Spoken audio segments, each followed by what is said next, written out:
అందరికీ నమస్తే. మొత్తానికి తెలంగాణ రాష్ట్రంలో ప్రజాపాలన పేరిట అధికారంలోకి వచ్చినటువంటి కాంగ్రెస్ పార్టీ అన్ని వర్గాలని సంపూర్ణ సబ్బండ వర్గాలకు సంబంధించిన వ్యక్తులని లేకపోతే సబ్బండ వర్గాలకు సంబంధించిన సంఘాలని సాటిస్ఫై చేస్తుందా, లేకపోతే అంచనాలకు అందుకోకుండా అమలు కానీ లేకపోతే అలవి కానీ హామీలు ఇచ్చేసి ఈరోజు ప్రజల్ని మభ్యపెడుతుందా? దీనికి సంబంధించి మనతో మాట్లాడేందుకు విద్యార్థి విభాగం రాజకీయ పార్టీకి సంబంధించినటువంటి విద్యార్థి నేత, అలాగే కల్వకుర్తి మొన్న జరిగినటువంటి ఎమ్మెల్యే ఎలక్షన్లో కంటెస్టెంట్ ఎమ్మెల్యేగా పోటీ చేసిండు, అలాగే తర్వాత ఆ నాగర్ కర్నూలు నుంచి కూడా ఎంపీగా పోటీ చేసినటువంటి ఆ వినయ్ విప్లవ్ మనతో ఉన్నారు. ఆయన అడిగి మరిన్ని విషయాలు తెలుసుకునే ప్రయత్నం చేద్దాం. అసలు ఈరోజు ఆ తెలంగాణ రాష్ట్రంలో ఒకవైపు హైడ్రా కూల్చివేతలు నడుస్తూ ఉన్నాయి, మరోవైపు విద్యార్థులు అందరూ కూడా నిరుద్యోగులందరూ కూడా తమ ఉద్యోగాల భర్తీ కోసం అని చెప్పేసి రోడ్డెక్కుతా ఉన్నారు. ఈ నేపథ్యంలో అసలు ఈ కాంగ్రెస్ పరిపాలన, ఈ 9 నెలల పరిపాలన సాటిస్ఫైగా ఉందా? అసలు ఏమనుకుంటున్నారు? మామూలుగా మనం చూస్తూ ఉంటాం, ప్రతిపక్ష పార్టీలకు సంబంధించి విమర్శలు చేయొచ్చు, లేకపోతే వేరియస్ జాతీయ పార్టీలకు సంబంధించిన దాంట్లో విమర్శలు చేయొచ్చు, కానీ అసలు నిజంగా విద్యార్థి రాజకీయ పార్టీ అని చెప్పేసి ఒక పార్టీ పెట్టుకున్నటువంటి వ్యక్తులు ఏమనుకుంటున్నారు ఈ ప్రజాపాలన గురించి, లేకపోతే ఈ కాంగ్రెస్ పరిపాలన గురించి అనే దాని మీద మనం అడిగి తెలుసుకునే ప్రయత్నం అయితే చేద్దాం. తమ్ముడు నమస్తే. Okay, very good. ఎట్లా ఉంది మరి, ఏమనిపిస్తుంది 9 నెలల పరిపాలన? చూస్తున్నారు కదా ప్రజలు, ప్రజాపాలన అని చెప్పేసి ఈ రోజు ప్రజలను మభ్యపెట్టి గద్దెనెక్కినటువంటి రేవంత్ రెడ్డి ద్వారా ఈ రోజు అమాయకుల ప్రాణాలతోటి వాళ్ళ బతుకుతో చెలగాడం ఆడుతున్నారు. ఇప్పుడు చూస్తున్నారు కదా, ప్రజాపాలన అంటే ఏంది? ప్రజలను ఏ విధంగా మభ్యపెట్టి ఏ విధంగా రావాలనేదే ఉన్నది. ఆయన గత ఇంటర్వ్యూ కూడా చెప్పిండు, ప్రజలకు ఏం కావాలి, వాళ్ళ మోసం చేయడం కావాలి, మోసం చేసే నాయకులే వాళ్ళకు ఇష్టం అని చెప్పే విధంగా మాట్లాడి ఈ రోజు అదే చేసి ఈ రోజు మధ్యతరగతి పేద ఇంటి వాళ్ళను రోడ్డు మీద పడేసి హైడ్రా అని చేసి హైడ్రామా క్రియేట్ చేసిండు. దాంతో పాటు ఇప్పుడు ఇంకొకటి చూసుకుంటే విద్యార్థులకు కానీ నిరుద్యోగులు అందరినీ స్కాలర్షిప్స్ లేకుండా, నిరుద్యోగులకు జాబ్స్ ఇవ్వకుండా, జాబ్ క్యాడర్ అని చెప్పేసి మళ్ళీ వాళ్ళని మోసం చేసి నిరుద్యోగులను ఏదైతే అండబెట్టుకొని వచ్చిండో ఈ రోజు నిరుద్యోగులనే పక్కన పడేసినటువంటి గొప్ప ఘనత మన రేవంత్ రెడ్డి గారు. డోకనే లేదు అసలు. అంతేనా? రేవంత్ రెడ్డి అంటేనే ఒక మోసవర్తనం అనే దానికి నిలువు నిదర్శనంగా అయిపోయింది. అంటే తెలంగాణ రాష్ట్రంలో ఎట్లయితే మొన్నటిదాకా ప్రజాపాలనకు సంబంధించినట్టే సాఫీగా నడుస్తున్న వ్యవస్థలో ఈరోజు తిట్లు, శాపనార్థాలు, ఇండ్లు కూల్చివేతలు, లేకపోతే ప్రశ్నించే గొంతుకల మీద దాడులు, లేకపోతే విద్యార్థుల మీద ఎవరైనా మాకు ఉద్యోగాలు కావాలని చెప్పేస్తే వాళ్ళ మీద లాఠీ చార్జులు నడుస్తూ ఉన్నాయి. ఇవన్నీ ఎట్లా చూసుకోవచ్చు మరి? ఇవన్నీ ఎట్లా చూసుకోవచ్చు అంటే ఒకటే అన్న, వాళ్ళు అహంకారపూరితమైనటువంటి పాలన కొనసాగిస్తున్నారు. ప్రజాపాలనని బోర్డు పెట్టుకున్నారు అంతే వాళ్ళు. ఇప్పుడు సినిమా థియేటర్ బయట ఎట్లుంటది, పెద్ద బిగ్గెస్ట్ బ్లాక్ బస్టర్ అని ఉంటుంది, కానీ లోపల కొద్దిగా డొల్లా అన్నట్టు సేమ్ కాంగ్రెస్ ప్రభుత్వం కూడా డొల్లానే ఇప్పుడు. అంతే, తెలంగాణ రాష్ట్రానికి ప్రజాపాలన ఒక బోర్డు ప్రచారం ఉంది అంతే. కానీ ప్రజల లోపలికి వచ్చేసరికి తెలంగాణ రాష్ట్రంలోకి వచ్చేటువంటి నిరుద్యోగులు కానీ, ఇప్పుడు వర్కర్లు కానీ, లేకపోతే ఉన్నటువంటి సామాన్య జనాలకు ఎలాంటి వాళ్ళకి కావాల్సిన సదుపాయాలు కల్పించకుండా వీళ్ళు ఏదో మేము చేస్తున్నాం హీరో లాగా సినిమాలో, ఇప్పుడు భరత్ అనే సినిమా ఉంది, మళ్ళీ మహేష్ బాబు ఎట్లా చేస్తాడు, సెకండ్ లలో సీఎం ఇటు చేసినట్టు ఈయన ఏదో చేద్దాం అనుకుంటున్నాను, కానీ ఇక్కడ జీవితాలు ఆగమైపోతున్నాయి కదా. ఒక 20 ఏళ్ళ 30 ఏళ్ళ నుంచి వాళ్ళు రిజిస్ట్రేషన్ చేసుకొని ఈఎంఐలు కట్టుకుంటూ ఎంతో అప్పు చేసుకొని ఒక ఇల్లు కట్టుకున్నారు అక్కడ. అలాంటి పరిస్థితుల్లో వాళ్ళు ఎంతో కష్టపడి చేసుకుని ఇల్లుని వచ్చి కూల్చేస్తారని ఎంతవరకు సమంజసం? నువ్వు ఒకవేళ కూల్చేయాలనుకుంటే నిజంగా ప్రమాదకరమైన పరిస్థితుల్లో ఇప్పుడు వరద వస్తుంది, ఫర్ ఎగ్జాంపుల్ ఇది ఉన్నది, ఆ వరద వచ్చేది ఆ ప్లేస్ లో వాళ్ళని కాల్ చేసి డబుల్ బెడ్రూమ్ ఇచ్చినట్టే ఓకే, హైడ్రాకి మేము వ్యతిరేకం కాదు, మా పార్టీ వ్యతిరేకంగా మేము వ్యతిరేకం, కానీ సామాన్య ప్రజలకి, పేదలకు, మధ్యతర కుటుంబాలకి, నిరుద్యోగులకు వీళ్ళకి ఇబ్బంది కలగకుండా నువ్వు ఏం చేసినా కానీ మేము సపోర్ట్ చేస్తాం. అది కాకుండా నువ్వు ఎంతసేపు కేసీఆర్ తిట్టడం, కేటీఆర్ తిట్టడం, ఒక సీఎం మాట్లాడే మాటలు అన్నవి జనాలందరూ ఒక దిక్కు ఇబ్బంది పడి ఏడుస్తుంటే వాళ్ళ ఆర్తనాదాలు వినకుండా నువ్వు నీకు నచ్చినట్టు నేను చింతపండు చేస్తా, నేను దొక్కుతా, పేగులు తీసా, ఇదేనా ఒక సీఎం మాట్లాడే మాటలు? రైట్, ఇదే విషయానికి సంబంధించి నువ్వు కూడా ఒక విద్యార్థి రాజకీయ పార్టీలో ఉన్నావు, గతంలో ఆ 10 ఏళ్ల పరిపాలన చూసినావు, గతంలో నచ్చిన నీకు ఇదే రేవంత్ రెడ్డి మాటలు ఇప్పుడు ఎందుకు నచ్చట్లేవు? ఎందుకు నచ్చట్లేదంటే, అరే ఒకటి నేను ఏ పార్టీ అయినా కానీ ప్రశ్నించే గొంతుకలా మాట్లాడుతున్నారు రేవంత్ అన్న అనుకున్నాం. సరే పార్టీ ఏదైనా కానీ అంతర్గతంగా కొద్దిగా ఒక మంచి ఇంప్రెషన్ అని ఉంటుంది. కానీ ఈయన ఈ రోజు చూసుకుంటే వాసంకాడ చెప్పాలంటే కేసీఆర్ తిట్టిండో లేదో పక్కన పెడితే ఎంతవరకు తిట్టిండో కానీ నిజంగా ఈయనంతా మాత్రం తిట్టలేదు. ఈ రోజు ఈయన మాట, ఇప్పుడు నేను ఒక రాజకీయ నాయకుడు ఎదిగినా, నా జాబ్ సాక్రిఫై చేసి సొసైటీలో అందరూ ఒకటేలాగా అనుకుంటే అని చెప్పేసి నేను వచ్చిన రాజకీయాల్లోకి. ఈ రోజు ఎమ్మెల్యే ఎంపీ పోటీ చేసిన నా వంతుగా నేను చేసిన కష్టపడుతున్నా. ఈ రోజు నేను ఏం నేర్పిస్తున్నాను, ఒక సీఎం అనేటైనా మా అందరికి హెడ్, ఎమ్మెల్యే ఎంపీ ఎమ్మెల్యేకి అయితే హెడ్డే కదా సీఎం అనేటైనా. ఈయన ఏం నేర్పిస్తుండు మాలాంటి యువతరానికి, యువ నాయకులకి ఏం నేర్పిస్తుండు? ఏం నేర్పిస్తున్నాడు? ఒకటే నేర్పిస్తున్నాడు ఆయన, తిట్టడం, తిట్టించుకోవడం, డైవర్ట్ చేయడం. ఇప్పుడు హైడ్రా ఎందుకు క్రియేట్ చేసినావు నువ్వు? ఇప్పుడు హైడ్రా ఎందుకు క్రియేట్ చేసినావు? అంటే ఇప్పుడు మూసీ సుందరీకరణకు కానీ లేకపోతే నాలాల మీద చెరువుల మీద ఏదైతే ఇల్లు కట్టడం కానీ సమర్థిస్తున్నారా మీరు? అస్సలు నేను నిజం చెప్తున్నా, మూసి ప్రక్షాళన అంటుండు కానీ నాకు అది పెద్ద స్కామ్ లాగా అనిపిస్తుంది. కానీ నాకైతే మూసి ప్రక్షాళన లాగా అయితే నాకు అస్సలు కనిపించట్లేదు. రియల్ గా చెప్తున్నా, నాకైతే అనిపించింది కాదు, నేను చూస్తుంది చెప్తున్నా. ఏదో మాట్లాడాలి కదా మీడియాలని కాదన్నా, నిజంగా చెప్తున్నా. మూసి ప్రక్షాళన అంటే ఏందన్నా, ఇప్పుడు మూసి ఎక్కడో ఉన్నది, దూరంలో ఉన్నది, ఇప్పుడు అక్కడ ప్రాబ్లం లేదు, వాళ్ళకి ఎందుకు ఇబ్బంది పెట్టాలి? మూసి పక్కపోటున్న వాళ్ళకి ఇబ్బంది ఉందంటే వాళ్ళని చేసినంటే వాళ్ళ బతుకులు బాగా వరుస్తున్నాయి అనుకోవచ్చు. ఎక్కడో మూసి ఉన్నది, ఎక్కడో ఉన్నది అని తీసుకొచ్చి నా పక్కన ఏదో వేస్తున్నా అంటే ఇప్పుడు ఆ భూములు ఎవరు పాలవుతాయి? ఇప్పుడు వాళ్ళకి ఇప్పుడు 80 లక్షలు ₹1 కోటి పెట్టి కట్టుకుంటారు, 50 లక్షలు మినిమం తక్కువ ఉంటుంది అన్న. మరి ఆ పైసలు ఎవరు చెల్లిస్తారు? ఈయన డబుల్ బెడ్రూమ్ ఇల్లు అంటుండు. నిజం డబుల్ బెడ్రూమ్ 9 నెలలు కట్టేసిన ఆయన. గత ప్రభుత్వం కట్టింది ఆ పైసలు, గత ప్రభుత్వం ఆయంలోనే కదా. దాన్ని ఇందిరామ ఇల్లు అని బోర్డు పెడుతున్నాడు. ఇది ఎంతవరకు కరెక్ట్ అన్న?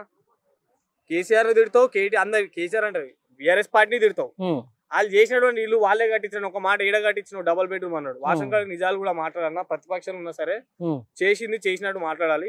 ఇప్పుడు కేసీఆర్ కట్టించినటువంటి ఇండ్లను ఆ ఇండ్లలోకి పంపుతున్నాడు. రైట్, ఇదే విషయం మీద మనం మాట్లాడదాం. ఇప్పుడు కేసీఆర్ సెక్రటేరియట్ కట్టిండు, కేసీఆర్ అమరవీరుల స్తంభానికి జ్యోతిని కట్టిండు, కేసీఆర్ అంబేద్కర్ విగ్రహాన్ని కట్టిండు. నువ్వు అన్నట్టే కేసీఆర్ కి సంబంధించిన కట్టిన డబుల్ బెడ్రూమ్లు మాత్రం ఉపయోగించుకోవచ్చు, సెక్రటేరియట్ ఉపయోగించుకో. మరి అంబేద్కర్ విగ్రహం ఏం చేసిందంట? అదే కదా, ఆయనకు మేజర్ ఏంటంటే ఆయన కూడా నేను ఏదో చేస్తున్నా, నాకు కూడా ఏదో ఉండాలి హడావుడి, అక్కడ పైన ఢిల్లీ ఉందిగా పెత్తందాలని ఒప్పించాలి. ఇప్పుడు రాజీవ్ గాంధీ విగ్రహం పెట్టడం కరెక్టే అన్న, సెక్రటరీలో పెట్టడం ఏం అవసరం ఉందన్న? ముందు పెట్టి ఆనే పెట్టాల్సిన అవసరం ఏముంది?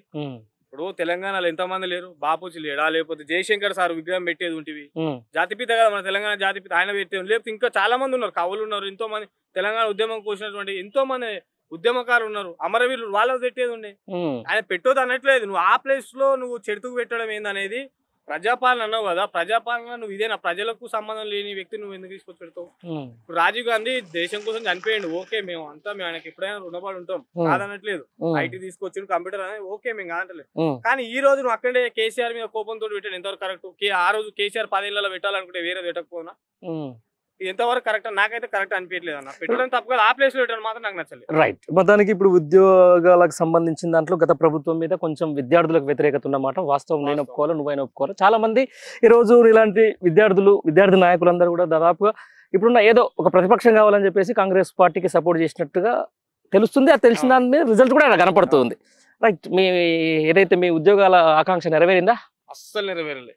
అదేంది అన్న, మొన్న మేము గ్రూప్ 2 వాయిదా కోసం టీఎస్పీ ముట్టడి చేస్తే అనుమానం ఉన్నటువంటి మెట్రోకి వెళ్ళి పైకి తీయడం, ప్రతి ఒక్కరిని ఘోరంగా ఈడ్చుకెళ్ళి మరి వ్యాన్లు వేసుకుని ఎక్కడెక్కడో బొల్లారం గోల్నాక అక్కడక్కడ ఎక్కడో గోషామాల తరలించిన అరెస్ట్ చేసి అక్రమంగా. నువ్వు నిజంగా వచ్చిన 90 రోజులలో వేస్తా, 100 రోజులలో వేస్తా, ఏది 100 రోజులు అమలు ఏవి? 30,000 ఉద్యోగాలు వచ్చినాయి. 30,000 ఉద్యోగాలు పాత ప్రభుత్వమే, 30,000 ఉద్యోగాలు.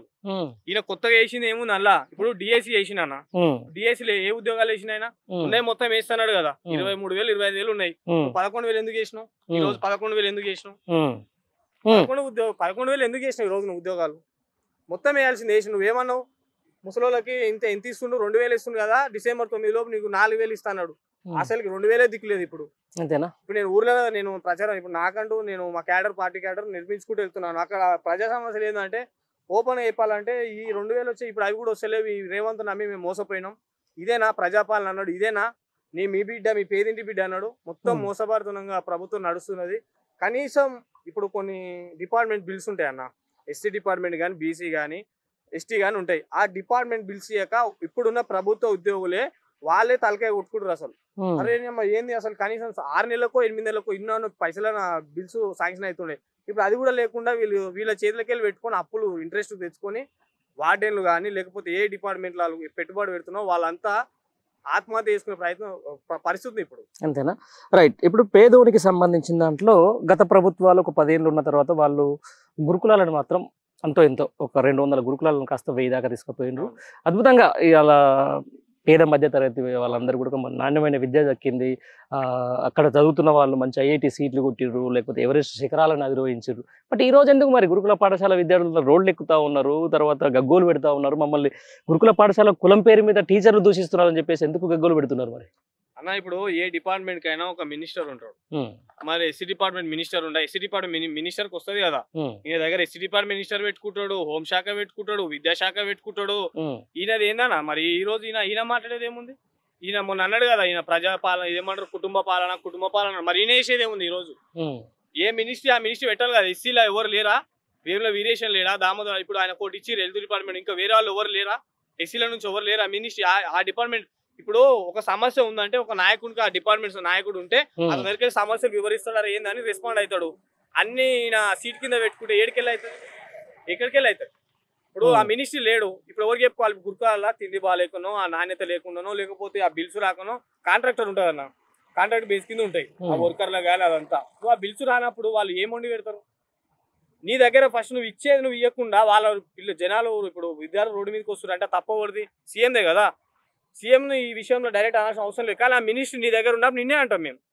ఇప్పుడు ఆ మినిస్ట్రీ ఉంటే ఆ మినిస్ట్రీ దగ్గర పోయి కొట్లాడేస్తాం, మేము ధర్నా చేస్తాం, మా పార్టీ తరఫు నుంచి విద్యార్థి రాజకీయ పార్టీ ఉంది, మేము బరాబర్ కొట్లాడతాం చేస్తాం. కానీ నువ్వు అది కాకుండా నీ దగ్గర అన్ని పెట్టుకుంటే నువ్వు అపాయింట్మెంట్ ఇస్తావు? మాకు ప్రతిపక్షాలకు ఇస్తున్నా ఆయన అపాయింట్మెంట్ అనేది ఇస్తున్నా. అరే ప్రజా పాలన అన్నారు, మొత్తం ఎవరైనా వచ్చి ధర్నా చౌక్ ఎత్తేసినా అన్నారు, లేకపోతే ప్రగతి భవన్ ని కాస్త ప్రజాభవన్ చేసిర్రు, ఆడికి వచ్చి వేలాది మంది ఫిర్యాదులు చేస్తే తీసుకుంటామన్నారు, వారం ఆడు ఉంటామన్నారు. నువ్వే మళ్ళీ ఏం తెలియదు. మొన్న హైదరాబాద్ బాధితుల గురించి మేము సున్నంచేరు ఉంది కదా, సున్నంచేరు బాధితుల గురించి సోమాజిగూడ దగ్గర ప్రెస్ క్లబ్ లో మేము మీటింగ్ పెట్టినప్పుడు మేము రోడ్ ఎక్కుతామని చెప్పేసి ఆల్రెడీ 50 మంది పోలీసులు నిలబెట్టి గేట్లు వేసేసి, లేడీ కానిస్టేబుల్ 20 ఉంటారు, 30 మంది దాకా బాయ్స్ కానిస్టేబుల్ వీళ్ళు ఉంటారు, ఎస్ఐలు సిఐలు అందరూ ఏసీపీలు ఆనేవారు. ఒక 15-20 మంది మా పార్టీలో మా పార్టీ ప్రెసిడెంట్ తోటి మేము ఒక ధర్నా చేస్తేనే ఆయన అంతా భయపడిపోయి మమ్మల్ని తీసుకొని బొల్లారం లేచిండు, సాయంత్రం 6 గంటలకు కూర్చుండు. ఏడుంది అన్న ధర్నా చౌక్ ఎత్తేసిన ఏడంటారు? ప్రజాపాలన ఏడుంది అసలు? జనాలు కూడా ఒకటి అర్థం చేసుకోరి, ప్రజాపాలన అనేది అది ఒక బూటకారి ఒక పదం అన్నమాట, అంతకు మించింది ఏం లేదు. ప్రజాపాలన అంటే ఏంది? ఈ రోజు నేను ఒక నాయకుడిని, నాకంటూ ఒక క్యాడర్ ఉంది, నేనంటూ కొట్లాడుతున్నా, నాకు నువ్వు అవకాశం ఇవ్వకపోతే సామాన్యునికి ఏమి ఇస్తాను? ఒక వాయిస్ నాకు ఇప్పుడు నేను కొట్లాడినా, అసెంబ్లీకి పోవాలని నాకు ఒక కాంక్ష, ఎమ్మెల్యే పోటీ చేసి గెలవాలని నాకు ఒక కాంక్ష. యువత రాజకీయాలు ఉండాలి, ఎంతసేపు ఉన్న ఈ ముసలోళ్ళు ఈ డబ్బు ఉన్నోడే గెలవడం కాదు, సామాన్య ప్రజల నుంచి వచ్చి మధ్యతరగతి వస్తే ఆ బాధ తెలిసే కష్టాలు తెలిసే నేను నిలబడ్డా. నాలంటోనే నువ్వు కనీసం రానియకు కూడా నా గొంతు నొక్కేసిన తర్వాత నువ్వు ఈ రోజు ప్రజాపాలన ధర్నా చౌక్ ఎత్తేసిన ధర్నాలు చేసుకోవచ్చు అంటే నువ్వు ఏడేని ఇస్తున్నావు? నా వాయిస్ ఇన్ననిస్తున్నావా? 200 బాధిత కుటుంబాలన్నా సున్నంచేరు బాధితులు, వాళ్ళలో ఒక ఆమె ప్రెగ్నెన్సీ 2 ఉన్నారు, చిన్న పిల్లలు, వాళ్ళ బుక్స్ కూడా తీసుకొని ఇవ్వకుండా ఘోరమైన పరిస్థితుల్లో ఉంటే మా పార్టీ కూడా అండగా ఉండి మా పార్టీ లీడ్ తీసుకొని లీగల్ టీమ్ తోటి మేము వాళ్ళతో మాట్లాడితే బయటికి రానే ముందుకి మమ్మల్ని అరెస్ట్ చేసి పడేసి మేము రోడ్డు దిగ్బంధం చేసి మాది చేసి ఆ రోజు ఏం చేసివి? సున్నంచేరు బాధితులు ఇట్లా చేసినానే మాట్లాడితే ఆ రోజు కొట్లాడినటువంటి ఎవరు కొట్లాడుతారు ఏందని మాది బయటికి రానియకుండా చేసి, సరే మా పేరు రానియకపోయినా సరే పేదలకన్నా న్యాయం జరగాలనా? నిన్ను నమ్మి నీకు గుర్తుపెట్టుకో రేవంత్ రెడ్డి, నీ కొండారెడ్డిపల్లి నా కలో కూడితే నీకు ఓటేయడానికి అచ్చంపేట ఉన్నటువంటి నీ కాన్స్టిట్యున్సీలు ఎవరైతే ఉన్నారో అతను సున్నంచేరు నుంచి ఆయన కుటుంబాన్ని తీసుకొని పోయి 2 రోజుల ముందు పోయి ఊర్లో అలా చుట్టాలకు చెప్పి నీ కాంగ్రెస్ కు ఓటేసిండంట. మాకు చెప్పిండు ఆ బాధితుడు, నేను నీకు ఓటేస్తే నువ్వు నా ఇల్లు కూల్చినవరా అని చెప్పేసి ఆయన ఆవేదన ఒకసారి విను. సున్నంచేరు బాధితుల బాధల వీడియోలు చూడు ఒకసారి, నీకు తెలుస్తాయి. ఆ రోజు మిరటి కూడా వచ్చినాక అందరు వచ్చి చాలా మంది ఆ రోజు అతను ఏం మాట్లాడు అనేది, సొంత పైసలు పెట్టుకొని 1000 రూపాయలు ఖర్చు పెట్టుకొని 2 రోజుల ముందు పోయి ప్రచారం చేసి చేయి గుర్తు కోటే అమ్మ ప్రజా మనకు మారితే మన బతుకులు మారుతాయి అని చెప్తే ఈ రోజు అతను ఇల్లే కూల్ చేసినాం. మారినాయి, అదే నీలమట్టం చేసిండు, హైట్ లో ఉన్నాయి నీలమట్టం చేసి మారిపోయినాయి. రైట్. ఒకటి రాజకీయాలలో విమర్శలు కామన్. ఇద్దరు ఒక ప్రతిపక్షంలో ఉన్న వాళ్ళు అధికార పక్షాన్ని విమర్శించవచ్చు, అధికార పక్షంలో ఉన్న వాళ్ళు ప్రతిపక్షాన్ని విమర్శించు, దానికి ఒక పారామీటర్ ఉంటుంది. బట్ ఇలా వ్యక్తిగత జీవితాలకు వెళ్ళిపోయింది. అంటే ఒక సరే నీకు అన్యాయం జరిగింది, లేకపోతే నీకున్న సోషల్ మీడియాలో ఏదో పోస్ట్ పెట్టిందని చెప్పేసి అంతకంటే ముందు రోజు నువ్వు ఒక మంత్రి స్థాయిలో ఉన్న కొండా సురేఖ గారు మాట్లాడారు, ఒక సానుభూతి వచ్చింది. మళ్ళీ తెల్లారి మాట్లాడిన విధానం అంటే ఒక సినిమా ఇండస్ట్రీకి సంబంధించి ఎవరితోటే సంబంధం లేని వ్యక్తులను తీసుకొచ్చి ఒక కుటుంబాన్ని తీసుకొచ్చి ఈరోజు ఇష్టానుసారంగా మాట్లాడే పరిస్థితి దాకా వచ్చింది. దీన్ని ఎట్లా చూస్తుంది? అసలు నిజం చెప్పాలంటే ప్రజాస్వామ్యం ఏడుంది, ప్రజాప్రతినిధులు ఎలా మాట్లాడాలి ఏంటిది అనేది రేపు ఇప్పుడు సమాజానికి వీళ్ళు ఏ సూచన ఇస్తున్నారు అనేది అయితే అసలు అర్థం అవట్లేదు అన్న. ఎందుకంటే ఎంత ఘోరమైన పరిస్థితి అంటే ఒక మంత్రి అంటే ఒక జిల్లా యంత్రాంగం మొత్తం చేతిలో ఉండే మంత్రి రాష్ట్ర మంత్రి అయ్యింది. అలాంటి మంత్రి ఒక వాళ్ళు కూడా ఆడవాళ్ళే కదా, నువ్వు అబ్బాయిని కదా విమర్శించింది, ఒక అమ్మాయిని. వాళ్ళ వ్యక్తిగత జీవితాల్లో ఏం జరిగిందో నీ దగ్గర ప్రూఫ్స్ ఉన్నా కానీ అది ఎవరు బయట పెట్టే విషయం కాదు. అలాంటిది నీ దగ్గర ఇలాంటి ఎవిడెన్స్ లేవు, ప్రూఫ్స్ లేని ఒక ఆమెను తీసుకొచ్చి అంత ముందుకు ఉన్నటువంటి ఇప్పుడు ఆ నాయకుల మీద ఇట్లా అని చెప్పేసి ఒక ఆడామె గురించి మరీ సరే ఆ సామాన్య మహిళ మాట్లాడిందంటే అది వేరు. మీడియా అన్ని ఛానల్స్, బిగ్ ఛానల్స్, అన్ని ఛానల్స్ ఉన్నాయి. ఆ మీడియా ముందు పంపమన్నాడు, రమ్మన్నాడు, పొమ్మన్నాడు, అసలు ఏంది అసలు ఆ పదజాలం ఏంది అసలు? ఇదేనా మన కాన్స్టిట్యూషన్ బేస్ నేర్పించింది? ఒక ప్రజాప్రతినిధి ఎలా మాట్లాడాలని మనకు రాజ్యాంగంలో ప్రతి ఒక్క దానికి ఒక ఆర్టికల్ ఉంది, మనకు కూడా ఈ ఆర్టికల్ ఉంది. ఇదేనా వీళ్ళు అసలు వీళ్ళకి రాజ్యాంగంలో ఏ ఆర్టికల్కి మనం ప్రజాప్రతినిధి ఎలా మాట్లాడాలి, ఎలాంటి పదాలు యూజ్ చేయాలని కనీసం వీళ్ళకి ఇంగిత జ్ఞానం ఉందా అసలు? ప్రజలారా గుర్తు పెట్టుకోండి. ఎందుకంటే ప్రజాప్రతినిధి అంటే అవతలోడు ఎన్ని మాట్లాడినా కానీ ఒక మాట నోరు జారకుండా ఉన్నటోడే ప్రజాప్రతినిధి అంటారు. సమస్యను సాల్వ్ చేసేటట్టు ఉండాలి, రెచ్చగొట్టేటట్టు జనాలకి. ఇప్పుడు కార్యకర్తలు ఉంటారు రెండు పార్టీలలో, ఈ లీడర్ అన్న వాళ్ళ లీడర్ ఎవరు అనుకుంటారా అన్న? ఇప్పుడు ఎంత ఘోరమైన పరిస్థితి. ఇప్పుడు నాగార్జున గారు ఒక హీరో, వాసంగాడు చెప్పాలంటే ఆయన ఏ రోజు ఇలా గెలకలేదు. తెలంగాణ ఇప్పుడు ఏది ఉన్నా కానీ ఇంటర్లో అయితే బయటకు అయితే రాలేదు ఇప్పుడు ఆయన. అలాంటి నాగార్జున గారి కుటుంబాన్ని ఇట్లా మాట్లాడడం ఎంతవరకు సమంజసం? ఒకవేళ జరిగిందా జరగలేదా జనాలకు తెలియదు. నువ్వు మంత్రి వాడు నువ్వు చెప్తే నిజంగా అదే అనుకుంటారు. ఆయన రిప్యుటేషన్ ఏమవుతుంది? కనీసం మాట్లాడే ముందు ఆలోచించాలి కదా. సమంత అనే ఆమె నార్మల్ పర్సన్ చేసుకోలేదు. ఒక అక్కినేని ఫ్యామిలీ పెద్ద బిగ్గెస్ట్ వాళ్ళు, ఒక పెద్ద హీరోస్, వాళ్ళు కూడా తోచిన సాయం చేసినే ఉన్నారు. ఏదో ఇన్కన్వెన్షన్ కూల్చిరంటే సరే జరిగింది, తప్పు చేసి కూల్చేసి అది అయిపోయింది. దానికి నువ్వు యువతల బీఆర్ఎస్ నాయకులు పట్టుకొని యువతలు ఈమెను మాట్లాడి ఇది ఎంతవరకు కరెక్ట్ అని అసలు నేను అడుగుతున్నాను. ఒకటి కుండ సురేఖ గారు, మీరు మంత్రి అయ్యండి, మీరు మాలాంటి యువతకి ఇలా ఏమి ఇస్తున్నారు అసలు? మా పార్టీ మహిళలు కూడా నేను స్పందించిన ఒక మహిళ అయ్యండి, నువ్వు ఒక మహిళ ఇట్లా కించపరచడం ఏంది, ఇలాంటి పదజాలు వాడడం అని చెప్పేసి మేము ఖండించినాం. నిన్ననే ఇమీడియట్లీ మా పార్టీ ఆదేశాలు మేము ఖండించినాం, మాట్లాడినాం, మీడియాలో కూడా మేము అది చేసినాం. ఇది కరెక్ట్ కాదన్న. మీ అయితే నిజం చెప్తున్నాను. ఒక మంత్రి, ఎమ్మెల్యే కానీ ప్రజాప్రతినిధులు ఎలా మాట్లాడడం తెలుసుకోవాలి ఫస్ట్. రేవంత్ రెడ్డి గారు, మీరు తిట్టినట్టే మీ కింద అబ్బాయిలు తిడుతుంటే అది వేరు, కానీ ఆడవాళ్ళు కూడా తిట్టే పరిస్థితికి మీరు తీసుకొచ్చారు.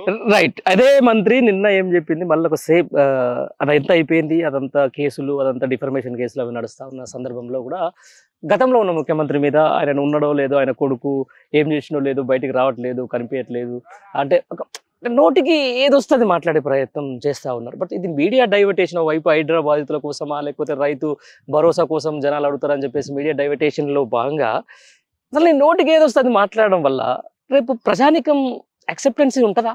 అస్సలు ఉండదు అన్న. వీళ్ళు చెప్తున్నారు కదా, రేపు ఈ ప్రభుత్వాన్ని రద్దు చేసి ఒక 2 రోజుల కొత్తగా ప్రభుత్వం అసెంబ్లీ ఎన్నికలు పెట్టడం, వీళ్ళు గెలిస్తే నేను రాజకీయ జీవితాన్ని సన్యాసం తీసుకుంటాను చెప్తున్నాను కదా. ప్రతిపక్ష పార్టీలను ఏవైతే ఉన్నాయో వేరే వాళ్ళని చూద్దాం, కొత్త వాళ్ళకన్నా అవకాశం ఇస్తారు, కానీ వీళ్ళకి మాత్రం ఓటేరన్న. చెప్తున్నా, చేయకూడదు అంటే ఇప్పుడు 7 కాడికి తీసి పడాల్సి అనే కాన్సెప్ట్ ఉంటుంది జనాలంతా. నీ కాంగ్రెస్ పార్టీ కార్యకర్తలే, నీ కాంగ్రెస్ పార్టీ నాయకులే తెలుసుకో. రేవంత్ రెడ్డి గారు గ్రామాలలో రెచ్చగొట్టడం కాదు, అది దాన్ని మాట్లాడడం కాదు. నీ పార్టీ నాయకులే కింది క్యాడర్ గట్టి ఉంటేనే పైన నేను గట్టిగా ఉంటాను ఒకటి చెప్పినావు కదా సామెత. ఇప్పుడు నువ్వు కింది క్యాడర్ ఒకసారి కరెక్ట్ తెలుసుకో, ఎంక్వైరీ చేసుకో, సర్వే చేసుకో. నీ పార్టీని విడవకపోతే రేపు అసెంబ్లీ ఎన్నికలు నువ్వు రద్దు చేయి. నీకు దమ్ము ధైర్యం ఉంటే ఖచ్చితంగా నీ పార్టీ గెలుసో లేదో నీకే అర్థమవుతుంది. అంతేనా? ప్రజలు నిజం చెప్తున్నా. నాకు తెలిసి ఇంకొద్ది రోజులు ఇట్లనే చేసే కనుక తిరుగుబాటు మాత్రం తప్పదని మాత్రం ఈ ప్రభుత్వానికి హెచ్చరిస్తున్నా. అంతేనా? వీళ్ళు ఏసీ గదులలో కూర్చొని మేము ఏదో చేస్తున్నావు నువ్వు అనుకుంటున్నావు, కానీ జనాలు మాత్రం ఖచ్చితంగా తిరుగుబాటు నాకైతే అనిపిస్తుంది అన్న. రైట్. న్యాయం ఎవరికైనా న్యాయం జరగాలి బ్రదర్. ఎట్లా జరగాలి?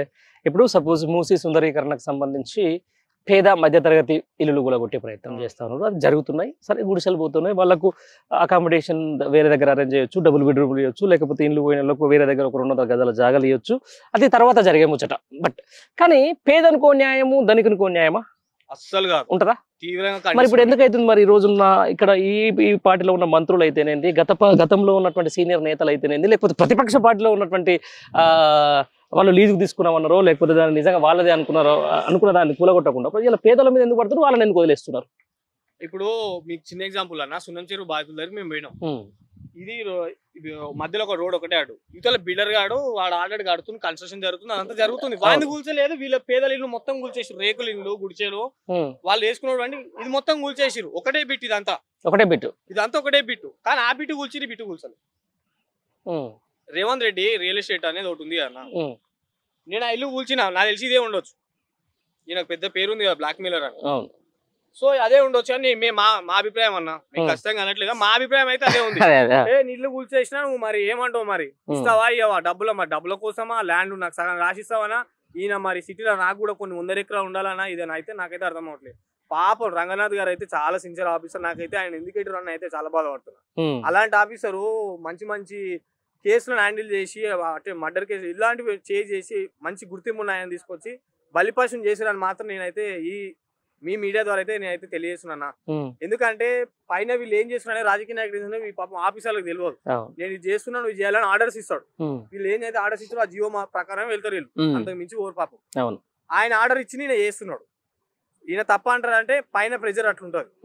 ఈ రోజు అక్కడ ఒక బిట్ లో ఉన్నది 2 కూల్చకుండా ఒకటే కూల్చుతారు అంటే మరి ధనికునికి న్యాయం చేసి పేదోనికి అన్యాయం చేస్తున్నట్టే కన్నా.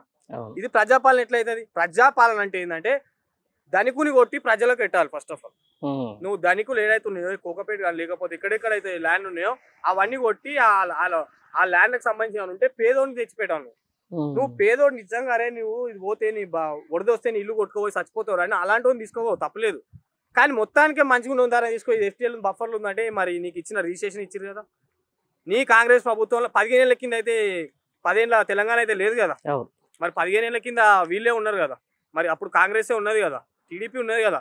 అప్పుడు నువ్వు టీడీపీలో ఇప్పుడు కాంగ్రెస్ మరి ఆ రోజు ఎక్కడ పోయింది? మంత్రులు మాట్లాడుతారు ఈ రోజు ఒక్క మంత్రి అయినా స్పందిస్తున్నారు దీనిపైన? గుర్తుపెట్టుకోరు ఈ రోజు కాంగ్రెస్ కార్యకర్తలారా, ఇది ఇక్కడ ఎవరికైతే జరుగుతుందో సేమ్ ఇదే రిపీట్ మీకు కూడా ఒక రోజు వస్తుంది. ఎందుకు ఓటు వేసినా ఎందుకు నేను ఎన్నుకున్నా అనే రోజు మాత్రం ఖచ్చితంగా వస్తుందని నేను తెలియజేస్తున్నా. ఎందుకంటే వీళ్ళందరూ మభ్య పెడుతున్నారు. 100 రోజులలో 6 పథకాలు అమలు చేస్తా అని చెప్పి 100 రోజులు ఇంకా కాలేదా? నువ్వు హైడ్రా క్రియేట్ చేసినావు సరే ఓకే, దాన్ని ఎందుకు ఇదే చూపెడుతున్నావు మీడియాలో, ఇదే చూపెడుతున్నావు మెయిన్ ఛానళ్ళ. ఇది ఒకటే ఉందా? ఇక ప్రజా సమస్యలు ఎన్ని లేవు? స్కాలర్షిప్స్ కొన్ని వేల కోట్లు అవి రిలీజ్ చేస్తాను, ఎక్కడ అవి చేయకపోతే బిల్డింగ్లు అవేవి మన డిపార్ట్మెంట్లో శాంక్షన్ కాకపోతే అవి ఎక్కడ నేను కొట్లాడతా మోడీని ఒప్పిస్తాను ఎక్కడవా? అవన్నీ 100 కోట్లు తీసుకొచ్చి నాకు తెలుసు అన్న ఒకటైతే నేను అడుగుతున్నా. ఇప్పుడు ఈ ప్రభుత్వం వచ్చిన తర్వాత ఎన్ని వేల కోట్లు అప్పులు చేసి ఆ శ్వేతపత్రం రిలీజ్ చేయాలి. దేనికి ఎంత ఖర్చు పెట్టారని ప్రజాపాలన ప్రజాపాలన అంటే ఏంది? ప్రజాపాలన అంటే డిస్ప్లే మీద నేను దీనికి ఇన్ని వేల ఖర్చు చేసిన 2,000 వేల కోట్లు ఈ డిపార్ట్మెంట్ అనేది శ్వేతపత్రం రిలీజ్ చేస్తాను మేము నమ్ముతాం. నేను నిజంగా చెప్తున్నా. ఎందుకంటే ఈ రోజు డైవర్ట్ చేస్తున్నా జనాలని, టోటల్ గా డైవర్ట్ చేయడం తప్ప ఇంకొకటి ఏం లేదు ఇక్కడ ముచ్చట. అంతే, డైవర్షన్ ఉంది మొత్తం. రైట్. ఫైనల్ గా ఇప్పుడు సబ్బండ వర్గాలను ముందు మనం మాట్లాడుకున్నాం ఏదైతుందో రైతులకు సంబంధించి రైతు భరోసాను రైతు బంధు. వాళ్ళు ముందు ఏమన్నారు, రైతు బంధు ఉంటే మేము 5,000 ఇష్టం ఎకరానికి అని చెప్పేసి వాళ్ళు చెప్పుకుంటే లేదు నేను 7,500 ఇస్తా అని చెప్పేసి ఇలా రైతు భరోసా కాడికి వచ్చింది. బట్ ఆల్రెడీ జూలైలో పడాల్సిన రైతు బంధు రైతు భరోసా అక్టోబర్ వచ్చేసింది. ఆల్మోస్ట్ రేపు వెళ్ళిండో నవంబర్లో పడిపోతాం మనం, అంతే కదా? ఇది అక్టోబర్లోకి వచ్చేసినాం అంటే 4 నెలలు అయిన ఇంతవరకు దిక్కులేదు. దాని గురించి కూడా ఇక రైతుల పరిస్థితి కూడా అంతేనా? ఖచ్చితంగా నేను కూడా రైతు బిడ్డగా చెప్తున్నా. ఏదేమైనా సరే సరే ఈ రోజు అంటే ఇది ఉండొచ్చేమో కానీ గత 5, 6, 10 సంవత్సరాల కింద అయితే నేనైతే కాదు, నేను ఒక స్టూడెంట్నే కదా. నీ వాసంగా చెప్పాలంటే తెలంగాణ ప్రభుత్వం వచ్చిన తర్వాత రైతులందరికీ భరోసా ఉన్నది, రైతులందరికి భరోసా ఉన్నది. కానీ ఈ రోజు చూసుకుంటే రైతుల పరిస్థితి, వాళ్ళకు ఇంతకుముందు రైతు బంధు ఇచ్చేది, రైతు భరోసా ఇచ్చేది, వాళ్ళకు ఒక ధైర్యం ఉండేది. కనీసం ఆ పైసల్ని వాళ్ళు రెండు విధాలుగా వాడుకున్నారు. వాళ్ళ పర్సనల్ వాడుకున్నారు, పొలానికి వాడుకున్నారు. ఈ రోజు అసలే ఒక ప్రభుత్వం ఒకటి మంచి చేసినప్పుడు దాన్ని మళ్ళీ కోల్పోయిన తర్వాత దాని బాధ అనేది ఇప్పుడు ప్రజలకు అర్థమవుతుంది, రైతులకు అయితే మెయిన్ అర్థమవుతుంది. రేవంత్ రెడ్డి నేను ఒక ఊర్లో నేను మాట్లాడితే అక్కడ సన్నకారు రైతులు వాళ్ళు ఉన్నారు, సన్నకారు రైతులతో మాట్లాడితే అయ్యా కేసీఆర్కి ఇచ్చేసిన అని మాట్లాడారు. నేను అన్నా మరి యువతకు సపోర్ట్ చేసి అన్ని చేస్తారు కదా, మరి మీ రేవంత్ రెడ్డి ఓటు వేసారు కదా, మాలాంటి వాళ్ళకి చదువుకునే వేయలేదు కదా మరి అంటే, అయ్యా ఆయన మాటలకి మేము ఏదో చేస్తారు అనుకుని వేసినాం, తప్పు తెలుసుకున్నాం మేము. ఈ రోజు మటుకు మాత్రం అది అనుభవిస్తున్నాం. ఈ రోజు మాకు ఏ భరోసా లేకుండా మాకున్న భరోసా వీకేసిండు ఆయన. నేను మేము ఏ విధంగా నమ్మేదిగా ఇప్పుడైతే రాని, ఈసారి కాంగ్రెస్ వాళ్ళు రాని ఇప్పుడు అనుకుంటున్నా. మున్సిపల్లా లేకపోతే వార్డు మెంబర్, సర్పంచ్, జెడ్పీటీసీ, ఎంపీటీసీలా మేము ఏదో గెలుస్తాం అంటున్నాను కానీ ఖచ్చితంగా చెప్తున్నా గెలిచే ప్రసక్తే లేదు.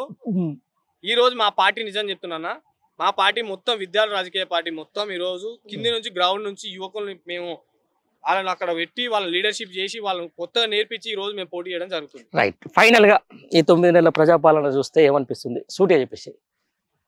ప్రజాపాలన అయితే కాదన్న, ఇది ప్రజాపాలన అయితే కాదు, ప్రజల మభ్యపెట్టే పాలన తప్ప. ఇది చేస్తున్నా అది చేస్తున్నా అని చెప్పేసి నువ్వు ఇచ్చిన హామీలు నెరవేర్చకుండా ప్రజలను మోసం చేయడం తప్ప ఈ కాంగ్రెస్ ప్రభుత్వం చేసింది ప్రజలకు ఒరిగింది అయితే ఏమీ లేదు. అంతే. అంతకు మించి ఏది లేదు. నువ్వు ఎంతసేపు ఉన్నా అపోజిషన్ వాళ్ళని తిట్టడం, లేకపోతే వీడిని తిట్టడం, ఇట్లా తిట్టడం, డైవర్ట్ చేయడం తప్ప మీటింగ్లలో నేను ఇది చేస్తున్నా అది చేస్తున్నా అని వాళ్ళని తిట్టడం తప్ప వాసంగా చెప్పాలంటే ఒక సీఎం ముఖ్యమంత్రి మాట్లాడే మాటల ముఖ్యమంత్రి దిశానిర్దేశం చేసేటువంటి పనులు ఏమైనా ఉన్నాయా అంటే ఏది లేకుండా ఒకటైతే హైడ్రా, ఇంకొకటి ఆ సినీ ఇండస్ట్రీ వాళ్ళది, ఇంకొకటి వచ్చేసి ఈ రోజు నిరుద్యోగులకు సంబంధం లేనటువంటి మూసింది మధ్యలో ఇవన్నీ డైవర్ట్ చేయడం తప్ప కానీ ప్రజలకు ఇప్పుడు ఒకటి నాకు నిజం చెప్పాలంటే ఒకటి ఏమనిపిస్తుంది అంటే ఇక్కడ టీఆర్ఎస్ వచ్చిందన్న, మా పార్టీ కూడా పోటీ చేసింది కానీ మేము మెజార్టీ వచ్చేందులో వచ్చింది. సరే ఇక్కడైతే ప్రతిపక్షం ఉన్నది. మొన్న ఒక ఆయన ఏమన్నాడు అంటే ఇక్కడ చైతన్యపూర్లో మేము టీఆర్ఎస్ ఎమ్మెల్యేని గెలిపించుకున్నాం కాబట్టి మా మీద ఈ కక్ష, ఇప్పుడు నా ఇల్లు బఫర్ జోన్ లో ఉందంటావు, నువ్వు మెయిన్ రోడ్ వేసినది రాష్ట్ర ప్రభుత్వం దాని పక్కపోటే ఉన్నది నాది, మరి మెయిన్ రోడ్ కూడా కూలుస్తావా అని మాట్లాడితే అక్కడ ఉన్నటువంటి ఎవరు స్పందించకుండా వెళ్ళిపోయారు తెలుసా కాంగ్రెస్ నాయకులు. ఇప్పుడు రోడ్డు ఉందన్న, ఇప్పుడు రోడ్డు ఉన్నప్పుడు ఆ రోడ్డు కూడా కూల్చేయాలి కదా, బఫర్ జోన్ ఉంది కదా, మరి ఇది కూడా మరి వరదొచ్చ కొట్టుకోపోతారు కదా జనాలు, కొన్ని వేల మంది చిన్నపిల్లలు ఉంటారు, మరి అది కూడా చేయొచ్చు కదా. రోడ్డు పక్కపోటు ఉన్న ఇల్లు ఎట్లా కూలుస్తా అని మాట్లాడుతూ ఒక కాంగ్రెస్ నాయకునికి సమాధానం లేదు ఇక్కడ.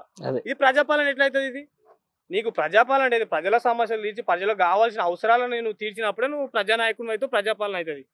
ఈ రోజు నువ్వు ఢిల్లీకి పెత్తందారి చేసుకుంటా, ఢిల్లీకి ఏమంటారు గులాంగిరి చేసుకుంటా తెలంగాణ రాష్ట్రాన్ని అమ్ముతున్నావు ఈ రోజు నువ్వు.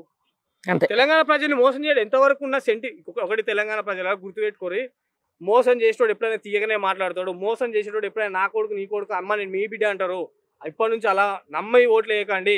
ఎవరికి ఓటు వేయాలి, ఆ డబ్బున్నోడు ఆ డబ్బు లేనోడు కాకుండా యువతకు కానీ లేకపోతే నిజంగా న్యాయం చేస్తా అనేటువంటి ఓటు వేస్తే కనుక ఈ రోజు ఒక్క ఎమ్మెల్యే కూడా కాంగ్రెస్ ఎమ్మెల్యే మాట్లాడే పరిస్థితి లేదు. ఇది అహంకారపూరితమైనటువంటి ప్రజాపాలన అసలు కాదు, అహంకారపూరితమైన ప్రభుత్వం ఇది. రైట్, ఇది మొత్తానికి ఒక రియలైజేషన్. అంటే ఎట్లా ఉంటుంది అంటే ఒక తరం అంటారు, అంటే ఒక 10 years తర్వాత, ఒక 10-20 years తర్వాత ఒక రాజకీయ చైతన్యం అనేది ప్రజ్వలిల్తా ఉంటుంది. అంటే గతంలో ఉద్యమం తర్వాత 10 ఏళ్ల పాటు బీఆర్ఎస్ పార్టీ అధికారంలో ఉంది, ఆ తర్వాత ఈరోజు కాంగ్రెస్ పార్టీ అధికారంలోకి వచ్చింది.